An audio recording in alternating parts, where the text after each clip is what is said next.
नमः सिद्धेभ्यः।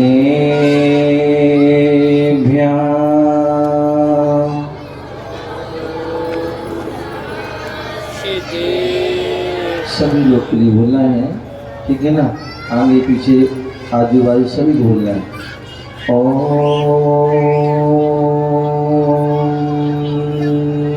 नमः सिद्धेभ्यः।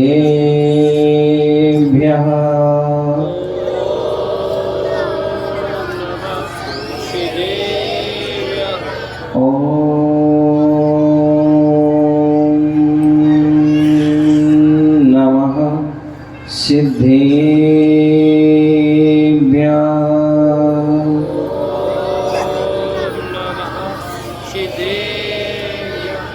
कर्माष्टक विनिर्मुक्तं मोक्षलक्ष्मी निकेतनं सम्यक् पादिगुणोपेतं सिद्धचक्रं नमाम्यहम्। सिद्धचक्रं नमाम्यहम्। सिद्धचक्रं नमाम्यहम्। गुरुवापान्तिनो नित्यं यानि दर्शननायका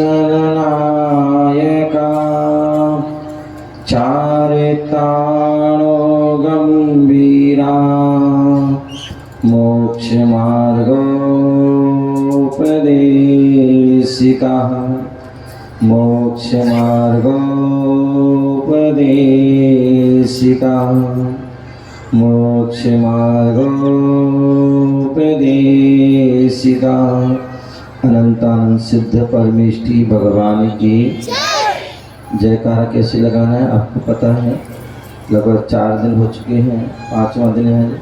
दोनों हाथ ऊपर कीजिए, सभी के हाथ दोनों ऊपर होना चाहिए। कुशवाहा जी सबको कैद कर लो अपनी वीडियो में, कैमरे में। बोले आदि प्रभु आदि ब्रह्मा आदिनाथ भगवान की, चंदा प्रभु भगवान की, शांतिनाथ भगवान की, चिंतामणि पारसनाथ भगवान की, शासन नायक भगवान महावीर स्वामी की।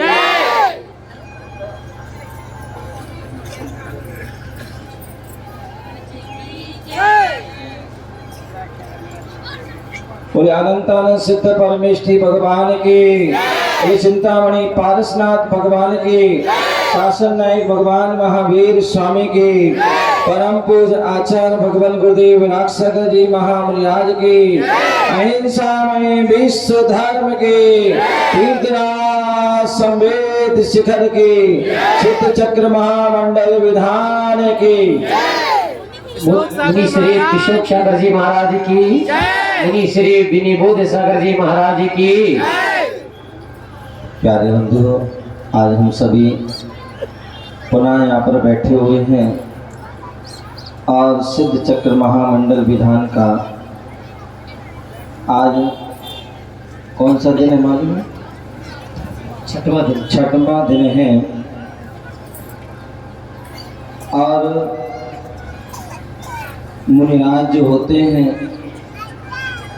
वह भी 6वें 7वें गुणस्थान वाले होते हैं और अपने षड आवश्यक कर्तव्यों का पालन करने वाले होते हैं। अभी हमने सभी देखा कि जो सिद्ध चक्र महामंडल विधान चल रहा है और श्रीमान सतीश चंद जी जैन सपरिवार जिन्होंने भावना बनाई कि भगवान सिद्धों की आराधना करना है। और आज के इस युग में लोग स्वार्थी हो गए हैं, लोग स्वार्थी हो गए हैं। लोग अपने से और अपने परिवार से ही मतलब रखते हैं, लेकिन ऐसे भी निस्वार्थ भावना के वाले व्यक्ति होना भी बहुत दुर्लभ है, जो जिनकी सोच, जिनका विचार कि हमें भगवान की अर्चना करना है और भगवान की अर्चना करना है वो अकेले नहीं करना है और सब परिवार, सारे रिश्तेदारों को बुलाना है और सारे परिवारजन, पुरजन सभी को बुलाना है और उनके साथ जो है मिलकर के जो है भक्ति आराधना करना है। अभी पंडित जी बता रहे थे कि जो है मैना सुंदरी ने एक विधान किया था, लेकिन यहाँ उल्टा हो रहा है। आपको बता दें पंडित जी, आपको पता नहीं होगा, उस विधान को मैना सुंदरी ने अपने श्रीपाल की जो है स्वास्थ्य के लिए किया था, लेकिन यहाँ उल्टा हो रहा है। यहाँ सतीश जी जो है अपनी मैडम जो है श्रीमती प्रभा जी के स्वास्थ्य लाभ के लिए ये विधान कर रहे हैं।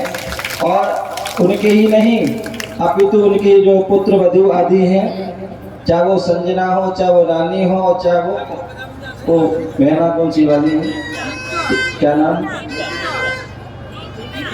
दीपिका। तुम्हें पता, मुझे पता। तो दीपिका हो, सभी के स्वास्थ्य लाभ और भी जितने भी उनके जो है बिटियां हो, दमाद हो, बहनें हो, जीजा हो, सभी की जो है उनके लिए जो है स्वास्थ्य लाभ, सभी के जीवन में सुख समृद्धि हो, उसके लिए उन्होंने बहुत सुंदर यहाँ तरीके से यहाँ विधान रखा। और सुबह चर्चा चल रही थी, हमारे कोई बैठे हुए थे और कोई चर्चा कर रहे थे, देखिए विधान तो सभी करते हैं, लेकिन ऐसा जो है अपने आप में पूरा सहयोग अपने आप बनते चले जाना कि जो है विधान की सोची। अन्यथा लोग ऐसे भी लोग होते हैं जिंदगी भर सोचते रहते हैं कि मुझे विधान करना है, विधान करना है, विधान करना है, और जिंदगी निकल जाती है और विधान नहीं कर पाते हैं। और इन्होंने मन में विचार आए और ऐसे निमित्त मिल गए, उनके परिवार, उनके बच्चे, मैडम, परिवार जो भी है सारे जो है राजी हो गए।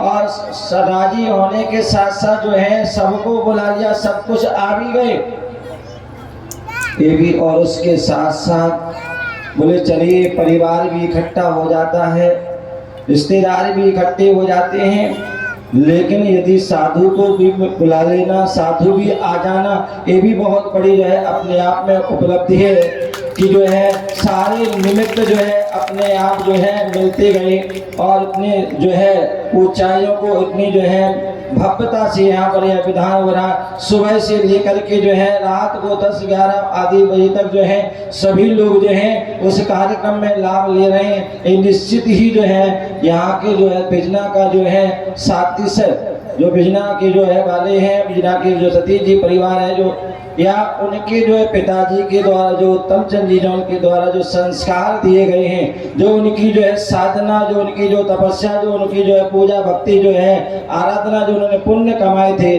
बोले उन्होंने तो वो बीज डाला था, वो बीज डाला था, लेकिन आज वह जो है बट वृक्ष के रूप में जो है फलित हो रहा है और उसका जो है सब प्रतिफल सभी हम सभी देख रहे हैं। ये निश्चित ही जो है ये बहुत सुंदर बात है, बहुत जो है आशीर्वाद उनके लिए बहुत बहुत मंगल कामना कि आपके जो ऐसे भाव बने हैं। तो जैसे सतीश जी ने अपने पिता की जो है पग चिन्हों पर चल करके उन्होंने इतना बढ़िया काम किया है, तो आगे मैं कहूँगा कि जो उनके जो है सतीश जी के जो बच्चे हैं, चाहे वो प्रदीप हो, सुनील हो, चाहे रिंकू हो, और भी क्या नाम सोनू आदि जो है बेटू, वो भी जो है उसी पद्धति को आगे बढ़ाते रहें और जैसे उनके संस्कार जो है पिताजी के हैं वैसे ही संस्कार बनाएं और आगे भी अपने जो है परिवार में जो है ऐसे संस्कार देते रहें और वह जो है जिससे कि वह धर्म की जो है संस्कृति, धर्म की प्रभावना होती रहे। यही सबके लिए बहुत बहुत आशीर्वाद। यहाँ पर सिद्धों की आराधना कर रहे हैं और सिद्धों की आराधना कर रहे हैं। सिद्ध कैसे बनते हैं ध्यान रखना, बिना साधु बने, बिना साधु बने जो है कोई सिद्ध नहीं बन सकता है। आज तक का जो है इतिहास उठा के देखिए, कोई भी शास्त्र, कोई भी पुराण उठा के देख लेना, आज तक जितने भी सिद्ध बने हैं, जिनको सिद्धि की प्राप्ति हुई है, परमात्मा पद की प्राप्ति हुई है, उन सभी ने जो है इस भीतराग मुद्रा को, इस निर्गंत मुद्रा को, इस दिगंबरत्व मुद्रा को उन्होंने धारण किया। जो हमारी जो है प्राचीन परंपरा है उसको धारण किया, तप को धारण किया, तपस्या को धारण किया और तभी जाके उन्होंने जो है उस मुक्ति को, सिद्धत्व पद को प्राप्त किया, जो हम सिद्धों की आराधना करें। और जब हम साधु बनते हैं तो साधु बनते हैं तो साधुओं के कहते हैं 5 जो है उनके महाव्रत होते हैं। जैसे श्रावक मुनिराज के 5 महाव्रत होते हैं और श्रावकों के 5 अनुव्रत होते हैं। 5 महाव्रत जो है 5 जो पूर्ण रूप से नवकोटि से मन से वचन से काय से कृत कार्य अनुगमन ऐसे 3 का गुणा करने पर जो 9 जो है कोटि हो जाते हैं, 9 प्रकार हो जाते हैं। 9 प्रकार से उन 5 पापों का त्याग करते हैं। हिंसा का पूर्ण रूप से त्याग करते हैं, झूठ का पूर्ण रूप से त्याग करते हैं, चोरी का पूर्ण रूप से त्याग करते हैं, कुशील का जो है पूर्ण रूप से त्याग करते हैं और परिग्रह का पूर्ण रूप से त्याग करते हैं। तब वह 5 महाव्रत के धारी होते हैं। श्रावक जो है क्या करता है, वह अनुव्रतों को धारण करता है, क्योंकि वह घर गृहस्थी को चलाना है तो वह अपने जो है हिसाब से जो है उन गृहस्थी भी चलती रहे और व्रतों का पालन हो, इसलिए वो अनुव्रतों का पालन करते हैं। और साधु महाव्रतों का पालन, उन महाव्रतों में जो सबसे पहला महाव्रत होता है वो अहिंसा महाव्रत होता है।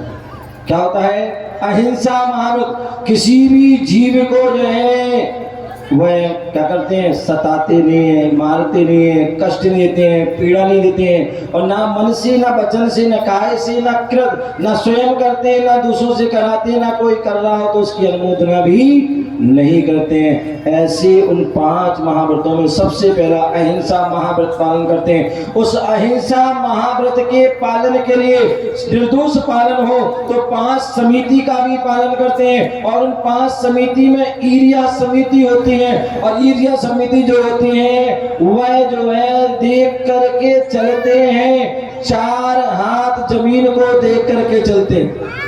ऐसा नहीं कि यहाँ वहां देख के जा रहे हो, जब भी चलेंगे वह 4 हाथ जमीन को चलेंगे। अब 4 ही हाथ क्यों चलते हैं, 3 क्यों नहीं चलते, 5 क्यों नहीं चलते हैं? बोले आपको पता होगा प्रत्येक व्यक्ति अपने हाथ से, प्रत्येक व्यक्ति अपने हाथ से 3.5 हाथ का होता है। क्या होता है? प्रत्येक व्यक्ति, नाप लेना घर जाके, प्रत्येक व्यक्ति जो है अपने हाथ से 3.5 हाथ का होता है और कहीं यदि वो उपटा खा करके ठोकर खा के गिरता है तो आधा हाथ और आगे जाएगा। इसलिए वह 4 हाथ जमीन को देखते हैं जिससे कोई जीवों की प्रार्थना न हो। अथवा दूसरी जो है उसका कारण ये भी है, 5 हाथ 6 हाथ देखेंगे तो जो है देखने के लिए जोर देना पड़ेगा और यदि 3 हाथ देखते हैं तो उसमें जो है गर्दन झुकाना पड़ेगी तो उसमें भी परेशानी हो जाती है। इसलिए साधु जन 4 हाथ जमीन को देख कर ही चलते हैं जिससे वह जीवों की रक्षा हो। तो ऐसे वह जो है क्या करते हैं, वह जीव रक्षा के लिए 5 समिति का भी पालन करते हैं और जो है इन सभी का अच्छे से पालन हो तो षड आवश्यक का भी पालन करते हैं और 5 इंद्रिय जो है उनकी उनका भी निरोध करते हैं और 6 आवश्यक का पालन करते हैं और 7 विशेष गुण, ऐसे वह 28 मूल गुणों का वह पालन करते हैं। बोले साधु यदि 28 मूल गुणों का पालन नहीं करते हैं तो वह साधु नहीं कहला सकते हैं। वो साधु पूजनीय और वंदनीय नहीं है। उनके एक मूल गुण भी, एक भी गुण कम हो गया तो वह साधु नहीं है। इसलिए वह 28 मूल गुणों का पूरा पालन करते हैं और उन 28 मूल गुणों में एक गुण विशेष जो गुण होता है वह होता है केश लौंज। मुनिराज जो है अपने हाथों से अपने बालों को जो है निकालते हैं, मूंछों को निकालते हैं, दाढ़ी को निकालते हैं और या जो है किसी परिस्थिति में अपने सहयोगियों से साधु से वे वह कराते हैं और उनका उद्देश्य यही है। पहली बात तो आपको पता होगा, मैंने कल शायद उपदेश दिया था जब जीवन के 4 पत्र बताए थे, उसमें पहला पत्र कौन सा था पता है? कौन से? बाल सफेद होना। और बाल सफेद होते हैं तो क्या करते हैं, मैंने कहा था मेहंदी लगाते हैं अथवा गिरते हैं तो क्या करते हैं, उसके लिए अनेक प्रकार की दवाई आदि का प्रयोग करते। जब मैं छोटा था तो यूँ कहें कि हेडेक हो परिवार की। दादाजी के बाल झड़ते थे, पिताजी के भी झड़ गए और मेरे भी झड़ने लगे, और मुझे चिंता होगी। मैं नहाता था, लेकिन वो जो है साबुन भी कम लगाता था, क्योंकि साबुन लगाते थे तो बाल झड़ते थे। बड़ा दुख होता, बड़ा कष्ट होता, क्योंकि बाल नहीं रहेंगे तो अच्छे नहीं दिखेंगे। ये हम लोगों की सोच होती है, विचार होते हैं, तो उसके लिए हम अनेक प्रकार की जो है, कोई दवाई खाता है, कोई जो क्रीम लगाता है, कुछ करता है जिससे बाल ना झड़े, और बाल यदि सफेद हो गए तो उनके लिए मेहंदियां दे। लेकिन जो है साधु भैया, अथवा कभी कोई किसी से लड़ाई हो जाए और किसी ने बाल पकड़ लिए तो क्या होता था, गुस्सा आ जाता, लड़ने को तैयार हो जाते थे, तूने बाल क्यों मेरे पटाए। और यहाँ पर साधु जन साधना कर रहे हैं और एक एक करके सारे बालों को पटा देते हैं, निकाल देते हैं। और ध्यान रखिए, आप लोग सोचते हो कि बाल नहीं होंगे तो जो है हमारी शोभा नहीं होगी, और हम लोग कहते हैं कि जो बाल हो तो भी साधु अच्छे लगते हैं और ना हो तो भी अच्छे लगते हैं। अब देखिए, पहले हमारे महाराज जी थे, कैसे लगते थे, हैं? आपने देखे, अच्छे लगते हैं। और अब कैसे लग रहे हैं? बहुत अच्छे हैं? बहुत अच्छे लग रहे हैं। और मैं तो कहता हूँ कि जब केस लॉन्च होते हैं, बाल होते हैं, तो लगते हैं साधु जो बड़े बुजुर्ग हैं उम्र वाले, और जब केस लॉन्च होते हैं ऐसे लगते कोई जो है 18 साल के, जैसे कोई बच्चा हो। ये जो है इस तपस्या का प्रभाव है। आप कितनी भी कोशिश कर लेते हैं, खूब क्रीम पाउडर आदि कितनी वस्तु